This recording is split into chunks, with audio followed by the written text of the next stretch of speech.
भाभी रेडी हो गई क्या? जी देवर जी, रेडी हो गई हैं। आ जाओ अंदर। अरे घूर क्या रहे हैं, आपकी ही बीबी हैं। भाभी बात तो आप सही कह रही हो, लेकिन ये लग कहाँ रही है मेरी वाली?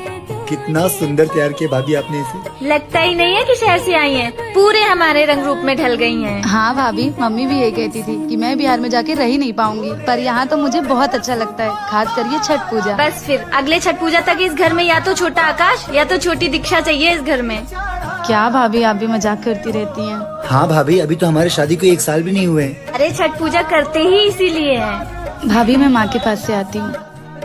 भाभी मुझे लगता है कि मैंने लव मैरिज करके बहुत अच्छा किया। हाँ बहुत अच्छी लड़की है। माँ जी, अगर मैंने छठ पूजा का व्रत रख लिया तो आपको क्या तकलीफ है? क्या जिसके पास औलाद नहीं होते वो व्रत नहीं रख सकता? मुझे ऐसा बोल रही है तू? बद्दुआ लगेगा तुझे, कभी माँ नहीं बन पाएगी। माँ जी, छठी मैया के लिए ऐसा मत बोलिए। आज के दिन जिंदगी भर तुम माँ सुनने के लिए तरस जाएगी। मुझे माफ कर दीजिएगा अगर आपको कुछ बुरा लगा हो तो। मेरा दिल दुखा रही है तू यहाँ आके। देखिए ना, मम्मी जी ने आज भी कोई कसर नहीं छोड़ी मुझे बद्दुआ देने में। उनको पता नहीं क्यों ऐसा लगता है कि मुझे कभी औलाद नहीं होगी। दीक्षा, तुम माँ की बात का बुरा मत मानो, तुम बस छठी मैया की पूजा पे ध्यान दो। आप सही कह रहे हैं। भूल चूक माफ करना छठी मैया। मैं जानती हूँ आज मेरे पास औलाद नहीं है, पर ये औलाद देना न देना ये तो आपके हाथ में है। और मुझे आप पर भरोसा है कि मेरी गोद ज्यादा दिन तक सूनी नहीं रहेगी। वीडियो अच्छी लगी तो कमेंट बॉक्स में जय छठी मैया जरूर लिखें।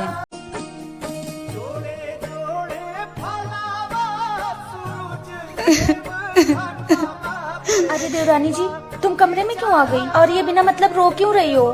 बाहर देखा ना दीदी आपने? जब देखो तब ताने ही सुनाती रहती हैं। आज छठ पूजा है, कम से कम आज तो छोड़ देती। अरे माँ जी ऐसी ही हैं, उनकी बातों का बुरा मत मानो।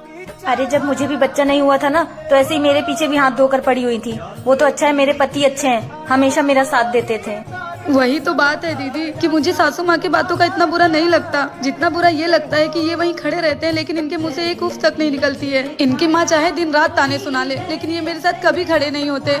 लगता है मैंने शादी करके गलती कर दी है। अरे कुछ मर्द ऐसे ही होते हैं, शादी के बाद भी माँ के पल्लू में ही बंधे रहते हैं। दीदी वो माँ के पल्लू से बंधे रहे मुझे कोई प्रॉब्लम नहीं है, लेकिन जो लड़की अपना घर द्वार सब छोड़कर आई है उनके लिए कम से कम कभी तो उसका साथ दो।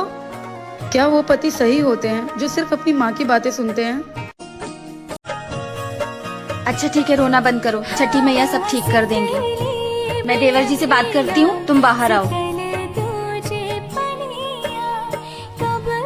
छठी मैया अब तो सब आपके ही भरोसे है, सब ठीक करना।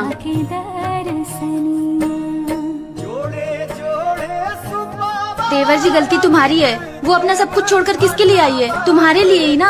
भाभी पर वो भी तो कम नहीं है, जब देखो माँ की बात दिल पे लगा लेती है। मैं समझती हूँ कि आदमी माँ और बीबी के बीच में फंस जाता है, पर तुम कभी तो उसका साथ दिया करो। मैं देखती हूँ तुम उसकी तरफ से कभी नहीं बोलते हो। बोलता हूँ भाभी, पर वो समझती नहीं है।